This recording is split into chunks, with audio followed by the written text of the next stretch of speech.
ദിയ ചേച്ചിക്ക് വേണ്ടി വന്നതാ, നിങ്ങളെ നോക്കാനേ. പിന്നെ വേറൊരാൾ കൂടി ഇല്ലായിരുന്നു, എന്തായാലും അവൻ്റെ പേര് ആദി. അവനോടെ ആ ദിയ പറഞ്ഞിട്ടുണ്ട് നിങ്ങൾ രണ്ടുപേരെ ബീച്ചിൽ കൊണ്ടുപോയെ.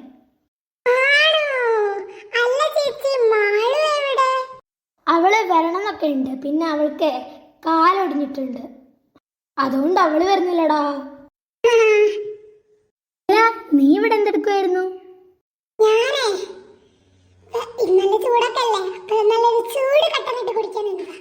ഓ, അപ്പൊ ചായ ഒക്കെ ഉണ്ടാക്കാൻ അറിയൂ ദേവമോക്ക്? എന്നാലേ നീ പോയി റെഡി ആയിട്ട് വാ, എന്നാലേ നമുക്ക് ബീച്ച് പോവാം. അല്ല ദേവു, ഇതാരാ?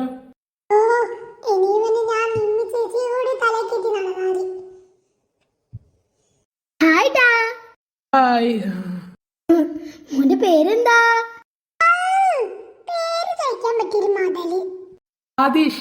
ചേച്ചി എന്നെ ആദിന്ന് വിളിച്ചോ? ரொம்ப അഴകാ ഇருக்கு. ചേച്ചിക്ക് തമിഴൊക്കെ അറിയോ?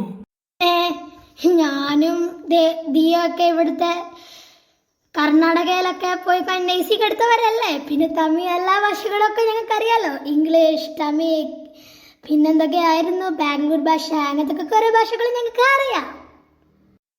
പിന്നെ സമയമല്ല, നിങ്ങളൊക്കെ പോയി റെഡി ആയിക്കേ. അല്ല, എങ്ങോട്ടേക്ക് റെഡി ആവാനാ ചേച്ചി പറഞ്ഞേ? നമ്മുടെ ദിയക്ക് ഇവിടെ അടുത്തൊരു അപ്പോയിൻമെന്റ് ഇല്ലേ, എൻ്റെ അപ്പോയിൻമെന്റ് ഇന്നലെ തൊട്ട് കഴിഞ്ഞു.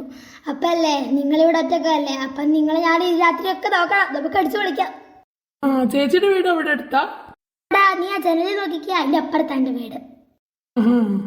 എന്നാലേ ഞാൻ പോയി റെഡിയായേ.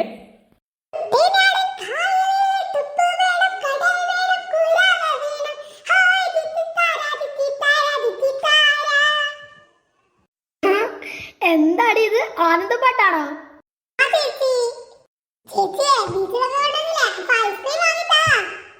വാങ്ങിത്തരാം, നിങ്ങൾ ഇവിടെ നിക്കേ.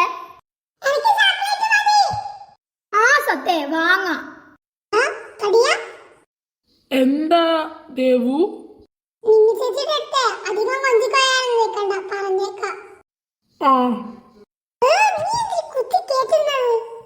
ഞാൻ എന്തൊരു കുത്തി കയറ്റിന്നാ ഈ പറയുന്നത്? വിവരക്കേട് പറഞ്ഞല്ല, എന്നോട് ചെലക്കൊന്ന് പൊട്ടും.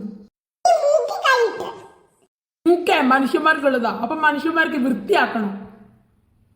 നിന്നെ പോണോ ചീരാ പോയി നടുക്കല്ല വേണ്ടത്.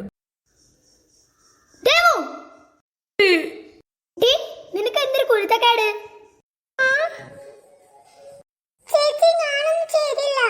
നീയെ അടിക്കാൻ പോയതൊക്കെ ഞാൻ കണ്ടു. വാ, നിങ്ങളെങ്ങനെ ആൾക്കാർ നോക്കുക? നീ എന്നാ അവിടെ ഇരുന്നോ? ഈ നിമ്മി ചേച്ചി അവൻ കയ്യിലെടുത്തു.